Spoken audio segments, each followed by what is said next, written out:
Сега зборувам во лично име. Лично се чувствувам многу понижено, недостоинствено, кога гледам какви се барања и желби испорачуваат до нашите најголеми представници, во овој случај единствената власт која што остана председателот на Републиката, па и околу името, па какво име тие, со какво име тие би се задоволиле, па што требало да содржи. Јас да бев на местото на нашиот председател, навистина немаше да го дозволам тоа, верувајте. Значи, јас сум обичен граѓанин, македонка, меѓутоа тоа е едно големо понижување, особено и за председател на држава, од друг негов колега, значи друг председател на соседна држава, што знаеме какви и сене аспирации имаат и колку се тие ажурни, сето тоа што го сакаат и да го реализираат, и сега такво едно присуство овдека, продолжување со тие антимакедонски политики до некој кој што е татко на нација, со барања такви, тоа за мене е недозволиво.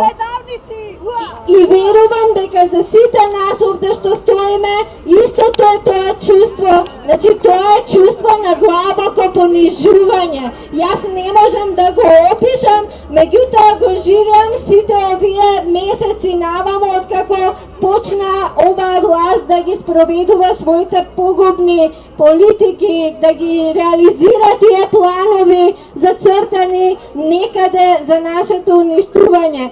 И сега да не се повторуваме, да не должам, понатаму ќе продолжам, претходно ќе дадеме збори на други говорници, би сакала тоа да го некако уточниме. Ние сме овдека поради таа причина што немаме нормален начин на живот, ниту општествен, ниту приватен, ниту во државата можеме да мислиме на нешто друго во овој момент кога сме под стрес. Значи се е оставено по страна, ние што го чувствуваме тој проблем, абстрахираме од сите наши животни состојби, од сите наши животни проблеми и задачи што ги имаме и во семејството. Наместо сега во саботен ден некаде да одиме, да користиме одмор, викендот да го искористиме за наш одмор, да си поминеме на некој убав начин некаде. Ние тука сме пред собранието на Република Македонија, кое што е таму запоседнато со недостојни луѓе кои што одлучуваат за нашата судбина, дури и сега, кога нема никаква реална закана од вакви луѓе кои што сме семејни и сите сме веќе и познати на полицијата, сите знаат кои сме.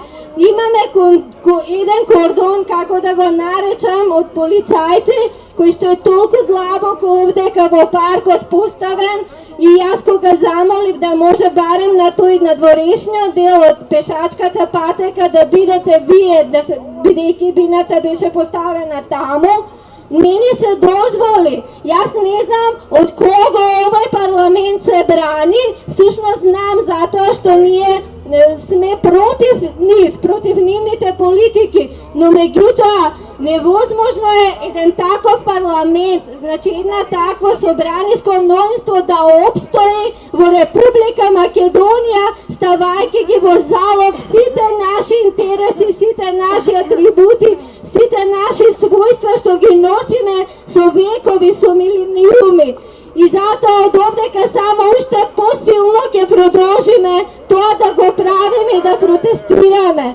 И ова е тоа јадро на миролюбиви, на совесни, семејни луѓе, граѓани, што сакаат да си ја чуваат државата како сопствениот дом, а не некој да прави со неа што сака и да се удоволува на соседите, на председатели на соседни држави со невозможни барања што доаѓаат. Затоа лично јас не му посакувам добре дојде на тој председател, бидејќи не се однесува пријателски и не се однесува спрема домаќинот Македонија на достоен соседски начин.